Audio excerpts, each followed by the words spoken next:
महाराष्ट्र राज्यात 10 फेब्रुवारी 2026 पासून इयत्ता 12वीची म्हणजेच HSC बोर्ड परीक्षा सुरू झाली असून 15.32 लाखाहून अधिक विद्यार्थी 3387 परीक्षा केंद्रांवर परीक्षेला बसले आहेत।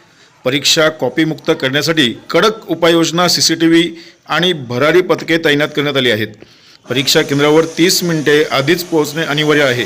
त्यानुसार आज दिनांक 10/2025 रोजी स्वामी विवेकानंद विद्यामंदिर कनिष्ठ महाविद्यालय क्रमांक 2001 या ठिकाणी उच्च माध्यमिक शालांत परीक्षा सुरुवात झाली। या केंद्रावर ठिकठिकाणी बसवण्यात आलेल्या CCTVच्या निगराणीत इंग्रजी विषयासाठी 702 विद्यार्थी प्रविष्ट झाले व परीक्षा सुरळीत चालू झाली आहे, असे केंद्र संचालक उपप्राचार्य हेमंत जानकीराम फुलपगारे यांनी माहिती दिली।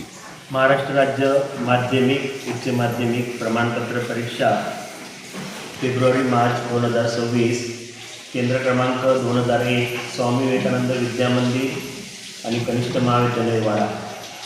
आज आमच्या या 2001 केंद्र क्रमांकावर कला, वाणिज्य आणि विज्ञान शाखेची सुमारे 702 विद्यार्थी प्रविष्ट झालेले आहेत आणि इथे सर्व परीक्षाही सुरळीतपणे सुरू झालेली आहे। ही सार्वत्रिक परीक्षा महाराष्ट्र राज्यामध्ये एकाच वेळी एकाच दिवशी सुरू होत असते आणि या परीक्षेचं संचालन आपलं महाराष्ट्र राज्य परीक्षा मंडळ पुणे यांच्यामार्फत महाराष्ट्र राज्य परीक्षा मंडळ मुंबईच्या माध्यमातून आमच्या परीक्षा केंद्र क्रमांक 2001 वर होत आहे।